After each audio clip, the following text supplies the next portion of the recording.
Este es el solitario.blogspot.mx en su tercera emisión, el solitario matutino, el matute del día 25 de octubre del 2012. Y pues nos acercamos ahora a otro momento pues de la acontecer nacional e internacional que creemos más importante, que en el ámbito pues internacional se hace una reflexión sobre pues sobre la reforma en Cuba, o sea, la reforma que acaba de aprobarse por parte del Partido Comunista de Cuba en el seno de la Asamblea Nacional del Poder Popular. Pues una reforma que en lo personal pues considero benéfica para el país, más que lo que los detractores dicen, que puede incluso tirar la revolución. Pues yo considero en lo personal que es una reforma que va a permitir que el país avance de manera más acelerada. Pero pues yo creo que quienes hablan lo hacen con algún tipo de afán. Al respecto, el señor Jesús Arbolella nos dice su punto de vista en el periódico La Jornada. El artículo: "La reforma hace insostenible la política migratoria de Estados Unidos hacia la isla". Bueno, 23 de octubre, la emigración cubana legal hacia México y otros países aumentará como efecto de la legislación recién promulgada por el presidente Raúl Castro, que hace insostenible la política de Estados Unidos de puertas abiertas a todo el que llegue de la isla, dijo a la jornada Jesús Arbolella, uno de los principales expertos locales en el tema. Agregó que la regulación que entrará en vigor en enero es muy positiva a buscar una relación normal entre Cuba y su emigración, sepultada la idea ya superada en el discurso oficial de que quien vive fuera es enemigo del sistema. Además es muy popular porque refleja la opinión de la mayoría. Sin embargo, el especialista apuntó que una deficiencia del paquete legal es que no asume como estrategia la emigración circular, la vida en forma alternada en un país ajeno y en el propio. En cambio, mantiene la categoría del emigrado que solo puede visitar Cuba por 90 días para reinstalarse, y que para reinstalarse requiere permiso oficial. Doctor en Historia, exdiplomático y profesor titular del Instituto Superior de Relaciones Internacionales, Arbolella estimó que la norma mejora el trato al emigrado, el estatus que tiene la mayoría de la diáspora. Puede volver, tener trabajo, comprar casa, pero a uno se le reconoce su libre retorno. Los que, en definitiva, es el factor que va a regular realmente el flujo migratorio. La ley de ajuste cubano de Estados Unidos de 1966, típica de la Guerra Fría, otorga residencia a los originarios de la isla que pisen ese país, sin importar si tienen papeles. Pero por los acuerdos de La Habana de 1994 al 95, Washington repatria balseros interceptados en alta mar. Al combinarse ambas herramientas surgió la política de pies secos, pies mojados. Al que llega se queda, al que detiene en el mar vuelve a Cuba. Esta política está en crisis orgánica, añadió eh, Arbolella. La ley de ajuste facilita el aumento del paso de cubanos por tierra, incluso de personas de otros orígenes que se hacen pasar por nacidos en la isla, un problema que se expande a la frontera mexicana. Ahora no vendrá en avalancha, pero aumentará el flujo por esta zona. Esto es cierto.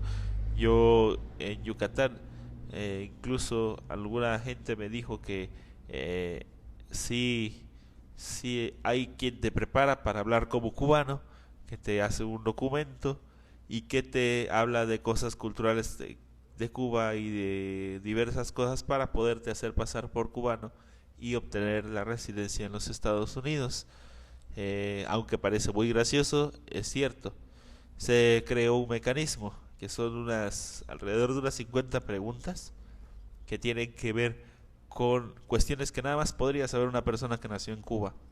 Ese es el cuestionario que le hacen a uno a la llegada de uno a suelo miemense, con para obtener pues su visado. Nada más es un detalle, una cosa que quería resaltar. La política migratoria cubana ha sido restrictiva por su carácter defensivo, ya que Estados Unidos hizo del fenómeno de los ingredientes básicos de su hostilidad hacia la isla, expuso Arbolella. Pero la realidad actual ya no es de hace medio siglo, cuando esa migración era la base social de la contrarrevolución. Ahora la propia derecha cubana estadounidense trata de limitar los derechos de los nuevos emigrados. Eso tiene impacto hacia el electorado de Miami. Arbolella explicó que además el estímulo estadounidense, la emigración cubana que tiende a volverse endémica, surge del desbalance entre el capital humano formado en Cuba y la capacidad de absorberlo en el mercado laboral interno, tendencia que se manifiesta ya desde los 80. La nueva legislación facilita la inserción de esa fuerza de trabajo en el exterior, al permitir que la salida no signifique un rompimiento con el país. Sobre aspectos particulares del paquete legal, Arbolella opinó: el derogado permiso de salida era uno de los anacronismos más grandes, pues se le concedía a casi todo el mundo. La también eliminada carta de invitación, que surgió para garantizar la seguridad de las personas en el exterior, terminó con una excusa para cobrar derechos. La eliminación de estos trámites tendrá un impacto psicológico al reconocer que la mayoría de los cubanos pueden viajar cuando quieran. Permitir la estancia continua de un cubano fuera del país por 24 meses es una acción a favor del retorno. Hay 2 años para decidir si regresas o si asumes el estatus de residente del extranjero, que te permite regresar cuando quieras. Lo que hay que limitar es el concepto de migración definitiva. Es una entelequia. Nadie puede decir nada definitivamente en su vida. En este caso tiene un efecto político muy negativo, porque implica un rompimiento con tu país de origen. En la nueva legislación hay un estímulo al residente del exterior. Puede vivir fuera de Cuba en forma indefinida sin perder propiedades en la isla. Falta ver si esa categoría se reconocerá a quienes viven en Estados Unidos, que nunca fueron beneficiados por un precedente, el actual permiso de residencia en el exterior, que desaparecería. Es lógico establecer medidas para evitar la migración indiscriminada de profesionales y el robo de cerebros. Hasta que aparezca la reglamentación no se sabrá a cuántas personas afecta. Sin embargo, esta disposición tiene efecto de fondo, que es el de seguir creyendo que a través de medidas restrictivas tú puedes controlar el flujo migratorio. La vida demuestra que es el que quiere emigrar, emigra y ya. La política de otorgar o negar pasaportes de forma discrecional por interés público, seguridad nacional, se explica porque es muy difícil pedirle al Estado cubano que renuncie a esa capacidad de protección. Tiene que ver con el conflicto con Estados Unidos. El tema pendiente aún es el derecho y deberes del ciudadano, incluye el reconocimiento o no del pasaporte. Hace años que está planteada la necesidad de legislar en la materia.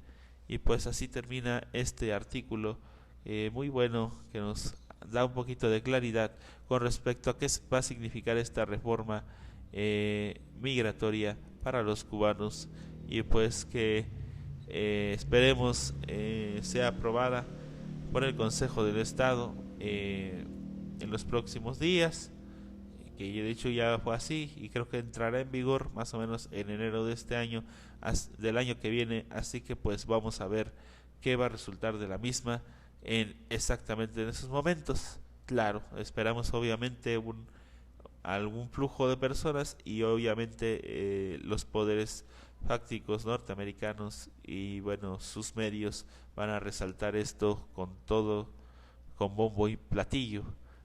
Pero bueno, ya sabemos cómo es esa gente. Ahora vamos a cerrar 2 minutos. Buenos días, buenas tardes, buenas noches, y regresamos con la última emisión del Solitario Matute de esta mañana de 25 de octubre del 2012. Salud.